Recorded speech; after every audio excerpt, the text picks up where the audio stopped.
Hello guys, welcome back to my channel. और आज के वीडियो में हम बातें करेंगे एएमटी के बारे, ऑटोमेटिक मैनुअल ट्रांसमिशन।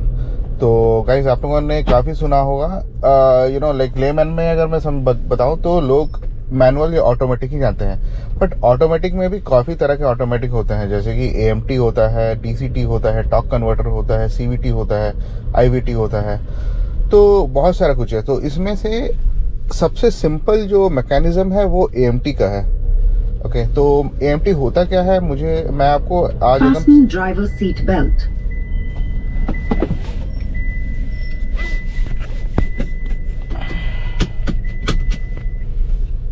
तो एएमटी होता क्या है ये आज आपको मैं एकदम सिंपल लैंग्वेज में समझाने की कोशिश करता हूँ। तो बेसिकली एएमटी बताने से पहले मैं आपको बताना चाहता हूँ कि मैनुअल में हम लोग क्या करते हैं। जैसे कि मैं अभी थ्रॉटल दे रहा हूँ, तो मेरा आरपीएम मतलब इंजन रेव हो रहा है। जब इंजन बहुत ज़्यादा रेव होने लगता है, मतलब 3000 आरपीएम में जब आपको लगे कि इंजन ज़्यादा बहुत रेव हो रहा है, तो हम लोग क्या करते हैं, क्लच दबाते हैं। क्लच दबाने से क्या होता है कि इंजन और व्हील का जो कनेक्शन है वो डिस्कनेक्ट हो जाता है, मतलब व्हील आपका फ्री हो जाता है इंजन से। ओके, उसके बाद हम लोग गियर शिफ्ट करते हैं, और जब गियर से फर्स्ट से फिर सेकंड में डालेंगे तो क्या होगा कि आपका गियर का जो ये है वो बड़ा गियर में चला जाएगा, तो फिर आपका इंजन रेविंग थोड़ा कम होगा। तो फिर वैसे फिर हम सेकंड में फिर से, जैसे अभी मैं रेव करूँगा, अभी ज़्यादा रेव होगा तो फिर वापस मैं अभी सेकंड में डालूंगा, फिर मैं थोड़ा स्पीड पकड़ेगा।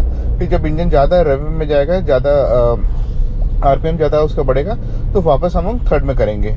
और वैसे ही उल्टा, जब हम स्पीड में रहते हैं फिफ्थ में, जब स्लो डाउन करते हैं तो फोर्थ में लाते हैं, थर्ड में लाते हैं, टू डिपेंड करते हैं स्पीड के ऊपर। तो ये होता है मैनुअल फंक्शन। अब आपका जो एएमटी गियर बॉक्स होता है उसका नाम ही है ऑटोमेटिक मैनुअल ट्रांसमिशन। ओके, तो इसमें कोई सेपरेट गियर बॉक्स या कोई ऑटोमेटिक ट्रांसमिशन नहीं होता है। इसमें जो हमारा मैनुअल ट्रांसमिशन होता है, एएमटी में भी आपका सेम ट्रांसमिशन ही होता है। ओके, तो इसको आप काइंड ऑफ कह सकते हैं कि एक काइंड ऑफ जुगाड़ है। ओके, अब इसमें क्या है कि एक मैकेनिज्म ऐड कर दिया गया है, वो ट्रांसमिशन के साथ, जो मैनुअल ट्रांसमिशन जो होता है उसी में एक मैकेनिज्म ऐड कर दिया है कि जब इंजन एक पर्टिकुलर पॉइंट में जब रेव करना चालू कर दे, मतलब 1000-3000 आरपीएम में, तो ऑटोमेटिक वो गियर चेंज कर ले, वो मैनुअल को ही क्लच दबा के। इनफैक्ट क्लच भी होता है जो इनबिल्ट होता है, वो क्लच अपने अकॉर्डिंग प्रेस करके और गियर चेंज कर ले। इनफैक्ट सेम जब वो हायर गियर में होता है, तब वो जब स्लो डाउन होगा, मतलब जैसे फिफ्थ से फोर्थ से थर्ड, तो भी वो सेम मैकेनिज्म जब देखेगा कि गाड़ी उतना तेज चल नहीं रही है बट गियर बहुत हाई में है, तो वो इंजन अपना ईसीयू अपना डिटेक्ट करके वो अपना फिर मतलब गियर को कम कर देगी। तो बस यही एक सिंपल टेक्नोलॉजी है एएमटी में। और इसमें एक सेकेंड पास दे देता हूँ, काफ़ी सारी गाड़ी आ रही है।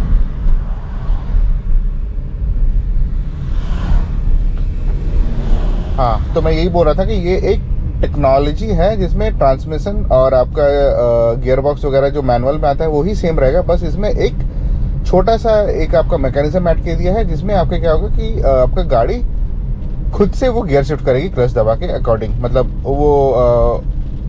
वो इनबिल्ट रहता है। और जब आप ऑटोमेटिक लेते हो तो ये सबसे सिंपल प्रोसीजर है। और हालांकि अगर इसका मैकेनिज्म देखोगे तो गियर बॉक्स, जैसे मैंने बताया कि गियर बॉक्स और ट्रांसमिशन सेम होता है, तो इसमें इसी वजह से आपको जो माइलेज मिलेगा वो मैनुअल की तरह ही मिलेगा, क्योंकि इसमें भी आपका नॉर्मल गियर बॉक्स और ट्रांसमिशन है। तो इस वजह से आपको माइलेज भी आपको सेम मिलेगा, और माइलेज भी सेम मिलता है, और थोड़ा सा मतलब 0.5 या 1 किलोमीटर कम ही मिल सकता है। तो बस इस वीडियो में आपको यही बताना चाहता था कि एएमटी ट्रांसमिशन क्या होता है। इसके अलावा भी काफ़ी सारे ट्रांसमिशन होते हैं, जैसे सीवीटी, डीसीटी और टॉक कन्वर्टर, वो थोड़ा कॉम्प्लेक्स होता है। और इनफैक्ट आप प्राइसिंग का भी बात करोगे तो जो एएमटी का जो प्राइसिंग होता है वो काफ़ी कम होता है। मतलब आपका सोचिए, आपका 10 लाख की अगर आपकी गाड़ी है तो आप एएमटी वर्जन लोगे तो आपको ऑटोमेटिक वर्जन में आपको 80,000 ही एक्स्ट्रा आपको पे करना पड़ेगा।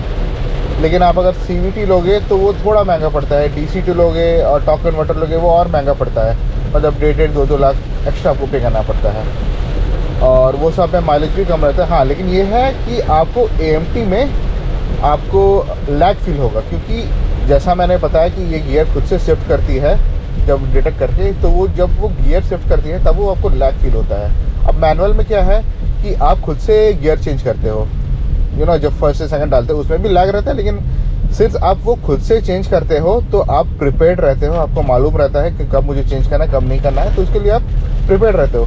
बट इसमें आप प्रिपेयर्ड नहीं रहते हो। जैसे आप थ्रॉटल देते हो, गाड़ी जब एक सर्टेन RPM में पहुंचने के बाद जब वो गियर शिफ्ट करती है तो आपको वो लैग लगता है, वो 2 सेकंड 1 सेकंड जो भी शिफ्टिंग का टाइम है वो आपको लैग फील होता है। तो वो बहुत ही ज़्यादा एविडेंट है, मुझे तो काफ़ी एविडेंट लगता है वो जो जो गियर शिफ्ट होती है। बट ठीक है, लेकिन अगर आप बम्पर टू बम्पर ट्रैफिक में आपका गाड़ी आप ज़्यादा सिटी में चलाते हैं, बम्पर टू बम्पर ट्रैफिक रहता है, तो AMT में आपको एक फ़ायदा क्या है कि आपको वो टेंशन लेने की ज़रूरत नहीं है गियर शिफ्ट का। और सबसे बड़ा टेंशन वो क्लच का रहता है कि आपको हाफ क्लच में चलाना पड़ता है, वो सारा टेंशन नहीं रहता है, आप आराम से स्ट्रेस से आप चला सकते हो। तो यही मैं आपको बताना चाहता हूँ। आपको होप क्लियर हो गया होगा कि AMT क्या होते हैं, ऑटोमेटिक मैनुअल ट्रांसमिशन। और कुछ भी अगर कन्फ्यूज़न हो तो मुझे कमेंट में बताइएगा, और अगर आप कुछ जानना चाहते हो तो बस यही है। पंच में भी यही कॉन्सेप्ट है, जितना भी AMT वर्जन आता है, जैसे मारुति वगैरह में, मारुति हुंडई वगैरह में जिसमें भी AMT है, सब में यही मैकेनिज्म ही होता है। तो thanks for watching, bye bye. और मेरे अगर वीडियो पसंद आए तो मेरे वीडियो को लाइक करिएगा, और फॉलो करने के लिए प्लीज़ सब्सक्राइब करें। Thank you, bye bye.